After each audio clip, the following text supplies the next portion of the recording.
Hey yo mga Raizoto, halina't samahan nyo na naman akong sayangin ang 1 minuto nyong pananahimik upang panoorin ng ating panibagong content. Pero bago ang lahat, kung ikaw ay bago pa lang sa aking Facebook page at YouTube page, Rides Moto Vlog, huwag niyo pong kalimutan mag-like, share and subscribe para updated po kayo sa lahat ng aking mga i-upload na video. So bago ang lahat mga Rides Moto, intro muna tayo.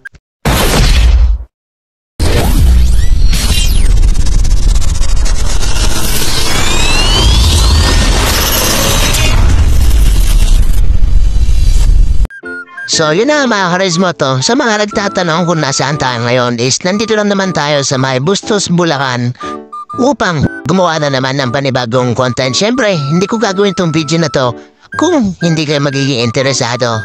So, ang video na to is para sa mga nagbabalak mag-outing or maghanap ng mga budget meal na resort. So alam niyo na, nabanggit na natin, oo mga Rides Moto, budget meal na resort. Nandito lang natin matatagpuan sa Bustos, Bulacan. Bago kong sabihin ang pangalan ng resort at kung saan matatagpuan ito, ito ang mga maikling clips natin kung saan nandun tayo sa resort. So mga Rides Moto, panoorin niyo ito.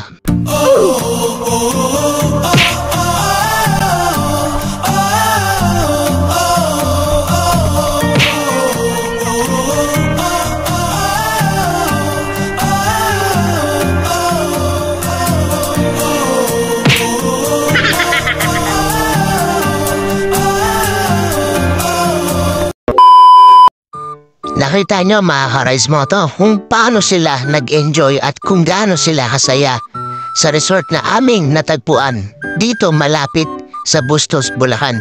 Kaya talina, isa ka sa mga naghahanap ng sobrang budget meal na resort.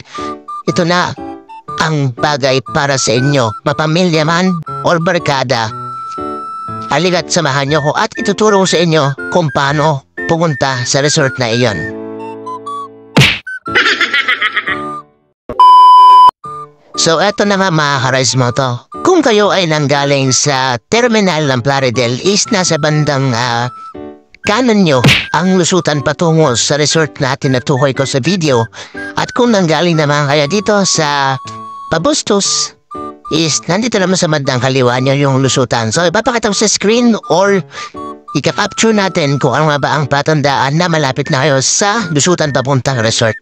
Hindi ko na pala masyadong kinat yung mga video natin dito mga Rides Moto para ma-enjoy nyo rin ang ganda ng tanawin na nakikita nyo ngayon sa ating video. So mga Rides Moto, sana ma-enjoy nyo at marami kayong matutunan sa ating mga ginagawang video. So tara!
So dito na nga tayo kakaliwa mga Rides Moto. So kung makita itong post na ito mga Rides Moto, yan yung ating palatandaan kung tayo ay kakanan or kakaliwa na papunta sa resort na ating patutunguhan.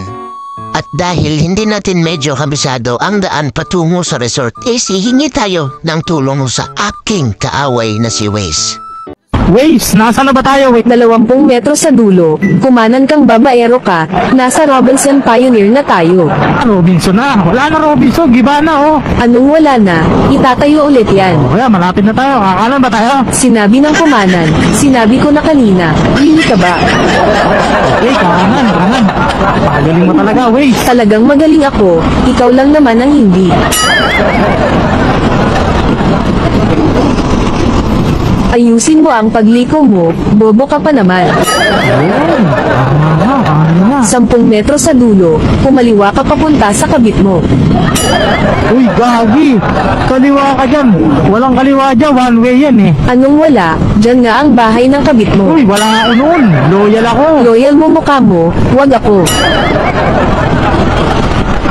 Uy, loyal to boy. 1 metro sa dulo, kumaliwa ka na, inaantay ka na ng kabit mo.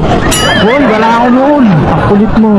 Bahala ka nga. Hindi na kita susundin. Bahala ka din, hindi ko na ay tuturo sa iyo ang daan pa uwi. Alright. Oh, gusto mo ipatulpo kita eh. Nandito si Tulpo. Sa may bandang kaliwa. Ano, gusto mo? Sorry naman, charot lang yun, idol kaya kita, isang napaka-loyal na coordinator. Oh, diba? Ako lang ang may kakaibang ways na ganito. Imbis na ituro ako sa tamang daanan, mas lalo akong napapahamak. Sa lahat yata ng mga nadaan ako kanina, ito yung pinakagusto kong daan. Kanina kasi yung itlog ko kanina magkahiwalay. Kaya halos magdikit na, sobrang daming butas at humps. Pero mga ka-rides mo to, lahat ng sikip at alog at dikit na mga itlog na yan isulit kapag narating natin ang resort na yun. So, dire-diretso lang pala natin to mga ka-rides mo to, hanggang sa maapunta ka sa tamang tao na halos binigay mo lahat pero hindi ka pa rin pinaglaban.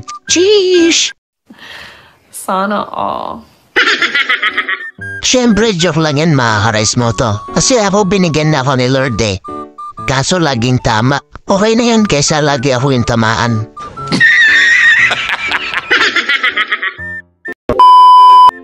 So dito mga ka-rides mo to is dire-diretso lang pala ang daan. At kapag may nakita na kayong Alpha Mart is dito na tayo kakaliwa. Sabi nga nila mga ka-rides mo to, gaano man kalayo, gaano man kahirap ang isang lugar, kung ito yung amang dadala sa'yo para sa iyong tunay na kasiyahan, is wala kang pipiliin kundi ma-achieve or mapuntahan ang lugar na isa sa pinaka magpapagaan ng ating kalooban. So dito mga ka-rides mo to, maglalaro tayo ng patintero kalaban yung lupa. I feel like I'm losing my mind. Is everybody in the world blind? Please, Lord, give me a sign, a sign. I feel like I'm losing my mind.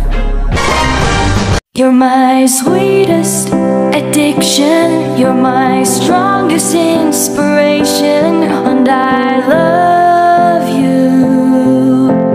It's true.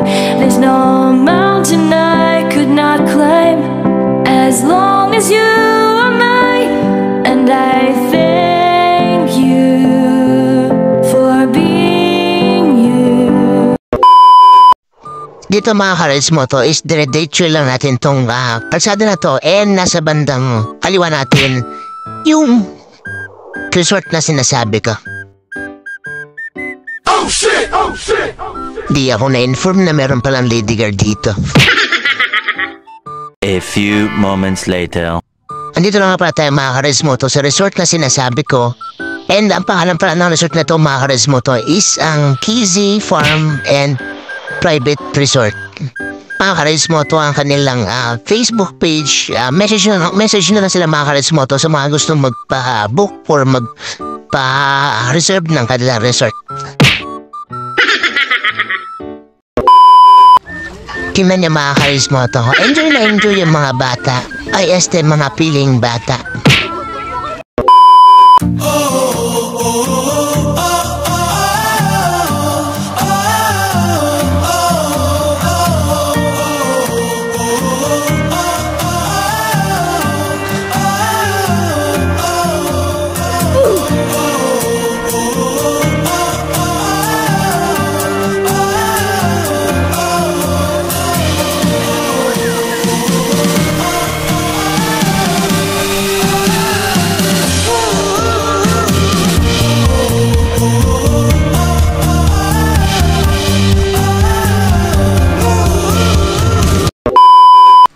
So sa mga nagtatanong nga pala mga karismata kung magkano at kung ano ang mga freebies ni Kiss Farm and Private Full Resort, ilalagay ko sa screen mga karismata.